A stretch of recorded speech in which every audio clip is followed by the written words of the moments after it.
Take your personal data back with today's video sponsor, Incogni. Hey y'all, it's me, Buslinda the Good Witch, and welcome back to Hot or Rat. And today we'll be covering the latest dramas with our favorite duck-walking queen from season 15, Anetra, taking a look at the ongoing drama between Terra Nova from Canada's Drag Race season 5 and the bar that she used to work at in Newfoundland, and then finally taking a deep dive into episode 2 of Canada's Drag Race season 5. But let's start with Anetra because I can't believe what's happened.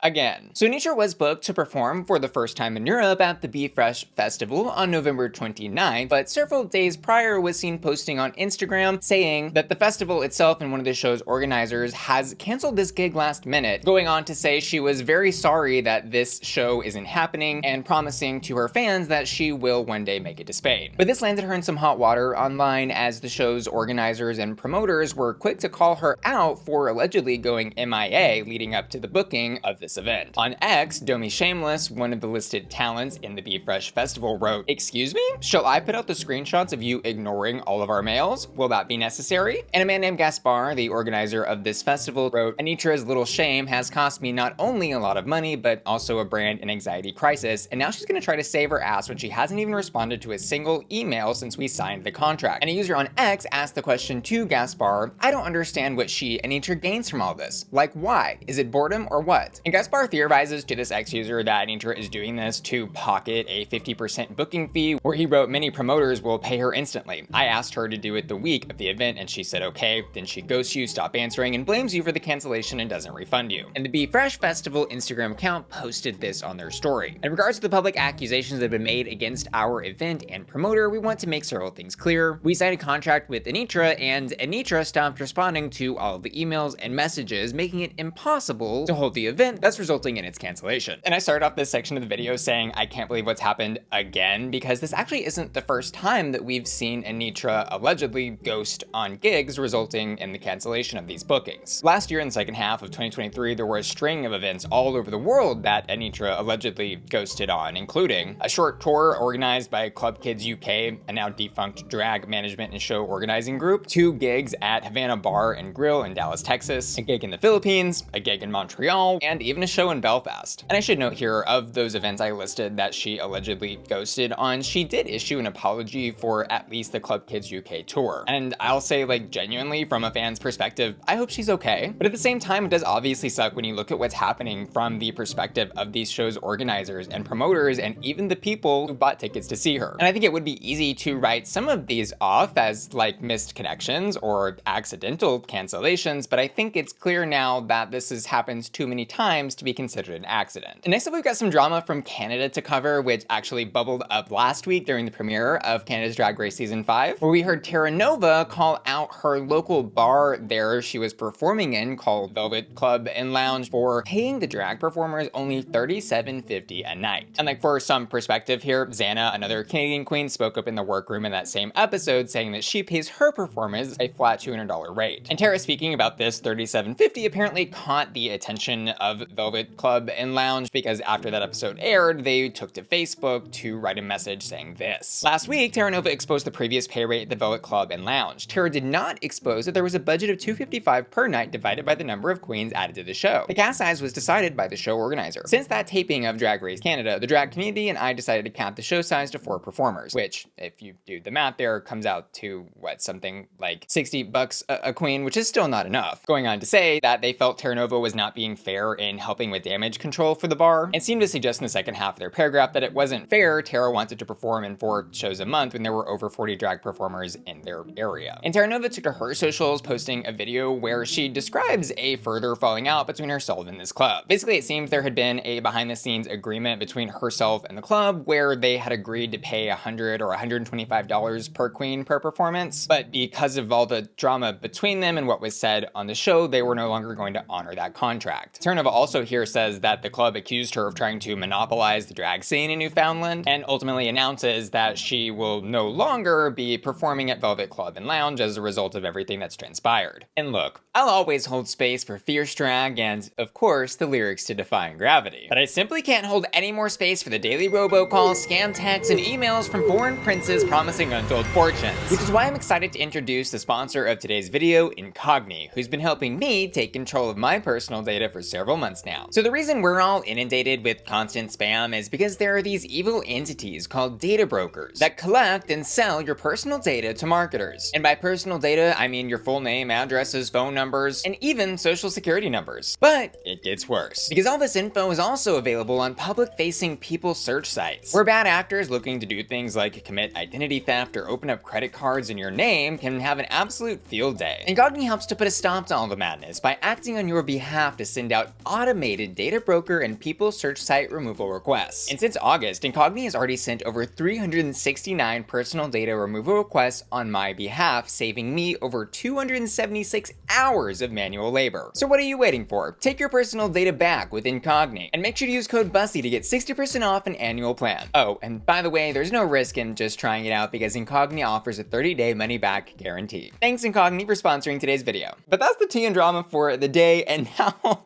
let's get into Canada's Drag Race Season 5, Episode 2. Where our queens were split into groups and challenged to act right and direct PSAs intended to teach aliens about life on Earth. With the twist being, because y'all wanted a twist, eh? That the bottom three from last week, Terra Nova, Perla, and Tiffany Ann Co, are this week's team captains and get to choose their teams queen by queen. And the runway category is time and place. Looks representing specific times and specific places. And also just a heads up, we're gonna do this week's review a little bit differently because y'all wanted a twist, eh? And so first we'll be reviewing the team's challenges as groups and then going queen by queen to discuss runways. But let's get into it. So the challenge again is for the groups of queens to create PSAs. And for some context here, if you aren't really aware of what that means, think Smokey Bear's Only You Can Prevent Wildfires, or Hillary Duff's Don't Say Gay. And first up we've got Team Terra, who are tasked with producing a PSA to teach aliens about family. And the first interesting choice here made by this team was that Terra's actually playing a little purple alien in the PSA, where her main lines are, "Is that a family? Is that a family?" repeated over and over. And where in response to her question, we have Xana coming out in a Dom-styled educator of sorts, showing Terra the alien what is and isn't a family. And we see examples for this, such as two pit crew members, both with wigs on, being described as a family, but a steering wheel on a couch is not a family. And then we see Sanjina using that steering wheel to drive while holding a baby, Xana whipping a dinner table, and oh my god, talking about oat milk. And let me just say, this PSA was in shambles before we even got past those first examples going between the pit crew member and the random items on the couch. Because like, how were the pit crew members with various amounts of wigs on supposed to represent family or not? Like, that was so confusing. And the absurdist humor of having random items on a couch not being family just didn't make any sense. Where were the jokes? This was a rock. Next up, we got Team Tiffany, who are tasked with teaching aliens about human sexuality. And this was really crazy because even though Tiffany found herself on a dream team with the top 3 from last week's episode, they still flopped pretty hard. Tiffany opens up this PSA dressed in her business casual best with a monologue about the hunger, which then cuts to a scene where we see Makayla Couture doing this gospel segment in a church, which then cuts to a segment where we see the Virgo queen dressed like that, talking about lesbians versus gays. Cut to Jaylene Tyme literally dressed up as a fragrance consultant in a mall, talking about experiences with multiple people. Like, what were we doing here? What were we all doing here? I do not know. And it is revealed in the critiquing session that even they may not have known what they were doing because they were never able to produce a written script and seems to be making things up as they went. And again, like the first group, completely misunderstood the assignment here and weren't able to produce a catchphrase or teach anyone watching this anything about the topic they were supposed to educate on. Not to mention, it wasn't funny. This was a rot. And finally, we've got Team Perla teaching the aliens about manners. And this team was truly the only one that understood the assignment and delivered a coherent PSA targeted at aliens who know nothing about the Earth, peppered with comedic moments and social commentary. We see a scene where they're teaching the aliens about how to greet humans and what appendages to shake and which appendages not to shake. Plus, they teach aliens about properly covering up the human body, something we are all too familiar with on this Christian YouTube channel. And finally, Helena teaches the aliens how to eat using a fork and knife, not just simply smashing the food hole onto the plate. These three did a great job, I think, balancing their roles in the PSA, and they all acted their characters so cohesively with this uncanny valley roboticness. It really came through every time they moved or said their catchphrase, manners. This PSA was an HOT And now let's go ahead and jump into our time and place runways. First up in an order they walk the runway, Makayla Couture, who's giving us Caravana Carnival in Toronto, Ontario. And let me just say, at this point in the Drag Race multiverse, yes, we have seen a lot of Carnival inspired or Carnival adjacent looks from queens like Xana Montrese, Alexis Mateo, Kendall Jenner, and Lavoie, just to name a few. But I honestly never get tired of seeing these looks because they are so over the top and so drag and so beautiful when done correctly. And Makayla here has absolutely done this correctly and then some. There is not one, but like 2 layers of feathered explosion behind her body. I love how the main colors, blue and yellow, are great complements to each other. And also, if you notice, these giant feathered collars behind her have like chains on the ends of them, holding onto more feathers that drag as like a mini train as she walks the runway. Plus, the actual bodice that's holding everything together is completely encrusted in complementary color rhinestones, and she just looks drop dead gorgeous in this. Makayla, this look looks heavy, expensive, and totally hot. And next up is Tiffany Ann Co, who is taking us back to the 2800s BC in ancient Vietnam, where her runway is representing the goddess or deity who placed the dragon eggs in this region that ultimately hatched into the Vietnamese people. Mythologically speaking, of course. Or who knows, I wasn't alive then, maybe they really did hatch from dragon eggs. In this look, I'm very appreciative of Tiffany's hair and headpiece, giant long gold nails, and the elegance of this gown. I think that turquoise and gold color combo is really pretty, and waist up, I would say this is a slay. I do just think there maybe are some fit issues, which we do see evidence of later during the lip sync when this gown is sliding down. And waist down, it does seem like there's just a lot of extra fabric happening. And honestly, I probably would have done a different shoe and necklace with this look, but overall, I think she looks really pretty, and this look I'm gonna give a hot. And next up, it's Tyme. Jaylene, who's giving us some 1950s ceremonial regalia and is representing the 1950s Treaty 4 powwow. And Treaty 4, by the way, was a treaty signed in 1874 that established land sharing agreements between the Canadian Crown and the Indigenous nations in parts of Canada. And I'll say again, I really love her drag, not only because it's just cool, but also because it inspires me to look things like the Treaty 4 up and learn some history that I didn't previously know. And I think this regalia is really cool to see, and on Instagram, she wrote about this look. This runway was in honor of the matriarchs of my family in Treaty 4 territories. It's intended to respectfully share the ancestral feminine presentation of traditional regalia on an international stage. And while this look isn't that crazy over-the-top glamazon drag queen look that we do traditionally expect from something like a Drag Race runway, I've also got to recognize it's obviously not intended to be. This is a historical and culturally significant piece that she's worn on the runway to respect her elders, and I respect that. This look is hot.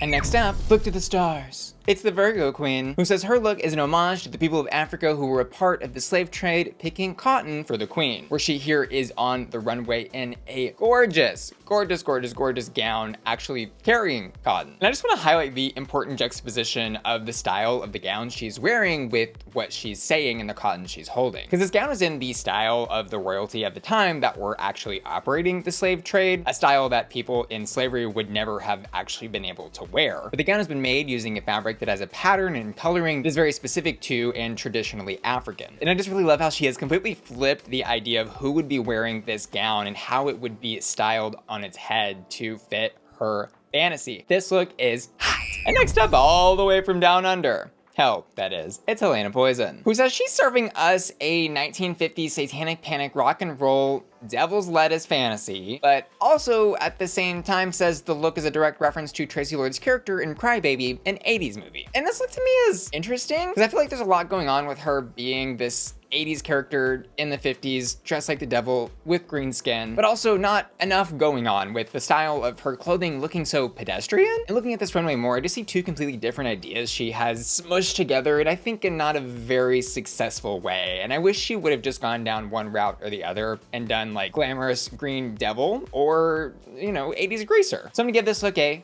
and next up we travel back in time to 1888 in London, England.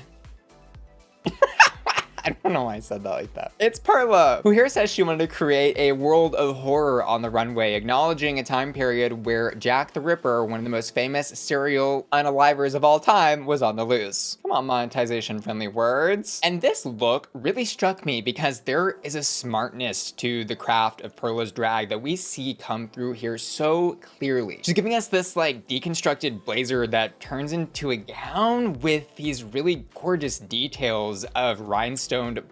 in the wig, in her chest, and on her shoe. And throughout the look, even in the wig, she's followed this theme of the look being very messy and deconstructed, but also put together and carefully crafted at the same time. And this look I think is really cool, smart, unique, and exciting to see, and I think it's totally hot. And next up, is that a mini Wang on the runway, or are you just happy to see me? Who's taking us back to the Canada's Drag Race Season 1 premiere in the workroom. And let me just say, Canada's Drag Race Season 1, what a time to be alive. Jeffrey Boyer Chapman was on the judging panel. Jimbo was climbing on top of a mountain just like Mickey Mouse Hooker and screaming into a wind machine. Bo was using potatoes as chess pieces. And Juicebox had a panic attack during the critiquing session that they aired. That season was wild. And of all the moments to recreate in that episode, what Minnie Wang chose was Juicebox's entrance look, where she, while delivering her entrance line, gets her bracelet stuck to her tights. And like, truly, this was a niche reference, and I think indicates she's got a really interesting sense of humor. And I've got to say, I didn't even really get the look until she did the tights thing, but I was also sitting there wondering, like, how many people are actually gonna know of or be able to remember what she's doing, especially those on the judging panel, because the only one there for that was Brooke, and I highly doubt the other judges watched that episode. But at the same time, for as niche as this reference is, it also is, I feel, very drag of her to do something like this. And I think she picked this moment because it represented a full circle moment for her, having been one of the original pit crew members from that season. And the look itself is super gorgeous, very elevated, and very drag. I love how we can see how obviously she understands her body's proportions with the way she has padded herself beautifully. And we can see her dedication to the craft very clearly in this look because she looks expensive. Those angel wings are gorgeous, they're huge. And that chrome body armor is absolutely shiny and beautiful. Forget Canada's Drag Race. Victoria's Secret, here she comes. This look is hot.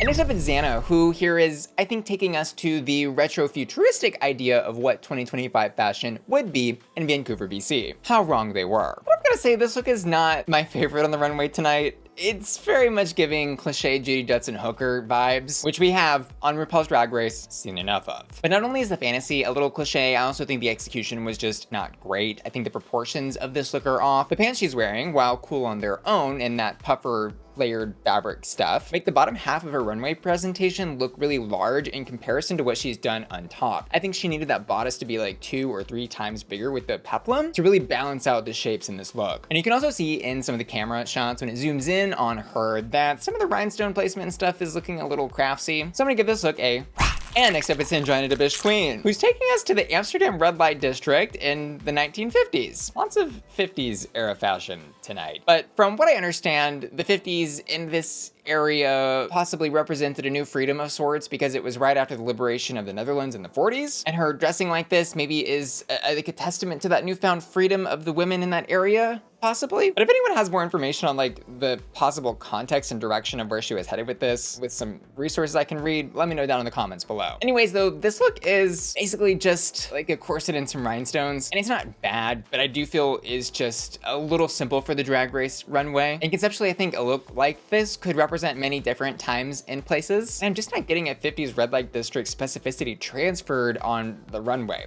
I'm gonna give this look a But I also want to note here that she did go to Instagram to talk about how this wasn't her originally planned look and was sort of a last minute creation that some of her drag family came up with. The AC is kicking in. Yeah, I did go to Coachella. And next up, it's Terra Nova, who is taking us back to 1948 in Ottawa, Ontario. And she here is giving us an homage to a man named Joey Smallwood, who was the main force who brought the Dominion of Newfoundland into the Canadian Confederation. Come on, herstory lessons. And I always love a good herstory lesson, but I also think this is a super cute take on a guy's blazer turned into like a politician woman's powerhouse realness. The oversized shoulders, collar, and bow tie are really great camp details. And while this isn't like the most breathtaking, gag-worthy, glamazon, whatever kind of look, I had a lot of fun with it, and I'm gonna give this a safe high. And next up, put your hands together, it's Gahd. And let me say that last week, I discussed Gahrd's dedication to religion and spirituality. And at first I thought everything she was doing was very tongue-in-cheek as a joke, but as the premiere progressed, she just didn't let up on the God bless this, God bless that, and then even ended the episode dressed like, you know, a nativity scene. And so I was genuinely confused, but ultimately landed on like, okay, I guess she just really loves Christianity, like whatever, go off. But as it turns out, her intentions with integrating Christianity into her drag lie somewhere in the middle of these two things. Where she talks about all this on Instagram writing. I reference a lot of Christian iconography in my art, not because I am Christian, but because I once was. I love religion, and I think queer spirituality is a special, beautiful reimagining of the world, but I also know the queer community has a dark, hurtful past and present with religion. So my goal has always been to uplift the spirit of our community and help us reclaim this source of pain. That is why I always say, God bless, or God loves you. So there you have it. And on the runway this week, she has completely flipped the script and left spirituality behind. She's taking us to 3025 on desert Earth with a little bit of like a Mad Max apocalyptic couture meets Dune meets The Hills Have Eyes fantasy. And she, in the confessionals while presenting this look, has a full backstory about how the human race has been driven underground because there's no more water on planet Earth, and she's sensitive to the sun, but is also eating her skin as she hits the end of the runway. And this was super unexpected, I think, from the queen who dressed up like in a nativity scene last week, but I definitely want to commend the duality of her drag to be able to do both of these types of things, and I also love how she totally changed her makeup for this look. And I do think this look is totally desert hot. But the only reason I didn't give it 5 flames was I feel like we've seen a lot of these, you know, Mad Max apocalyptic couture things on the runway, and I don't think that this was totally like reinventive or unique in the way it could have been. And now let's talk tops and bottoms. Our top 3 this week are Perla's entire team, including herself, with the win ultimately going to Captain Perla. And this was really the only correct choice here. I mean, the other 2 PSAs were so bad that I would actually call them some of the worst made and produced drag race video challenge videos to ever exist. And our bottom 3 this week are Xana, Terra Nova, and Tiffany Ann Co. And I'll say Terra and Tiffany obviously didn't surprise me here as the captains of the 2 indisputably bad PSAs, but Xana's position here in the bottom 3 I feel like could have been filled by any of the other queens in those 2 bad PSA groups. But I think she just kind of had the unfortunate coincidence of standing out the most in her team's bad PSA next to Terra. But the gag of this season is, as y'all wanted a twist, is that the golden beaver is back again, which means Perla, the winner of this week's challenge, gets to decide who of the bottom 3 is not going to be lip syncing. And we do see her mulling over the idea of playing strategy versus playing fair, but she ultimately makes the boring decision to play fair and gives the golden beaver to Xana. And so we've got a repeat of our bottom 2 from last week, but this time they actually get to lip sync and someone goes home. And I did react to this lip sync as well as the other best parts of this episode, but that reaction is available exclusively on my Patreon, which I've linked below. Click the link. But my feelings on this lip sync were kind of It was to Peach's most famous song, which we cannot speak the lyrics of on this Christian channel for fear of demonetization. But we have Tiffany here giving ultimately a better performance that was more in vibe with the nature of the song, while Tara was seen doing a very camp interpretation of this song that ultimately just wasn't really that funny. And so I agree with the judging panel based on this lip sync to keep Tiffany and sends Terra Nova home. And lastly, let's do hottest tops on the runway. This week, I'm gonna give it to the Virgo Queen. And I've also asked my patrons to vote on their hottest hot, and this week they've chosen Makayla Couture. And I want to give another huge thanks to Incogni, today's video sponsor, for helping me take control of my personal data. The peace of mind I get from knowing my sensitive information isn't being passed around like a hot potato on the internet is priceless. So don't forget to click my link below and use code Bussy to get 60% off your annual Incogni plan. And lastly, I want to say thanks so much to you for watching today's video and to give a special shout out to Ashton, Felicia, Laura, Matthew Burns, and Will and Tana, who are all supporting me at my Bussy Queen collector tier at patreon.com/BussyQueen. See you later. Love ya. Bye. Okay, boom, bam, boom, bam, bam, bam, bam.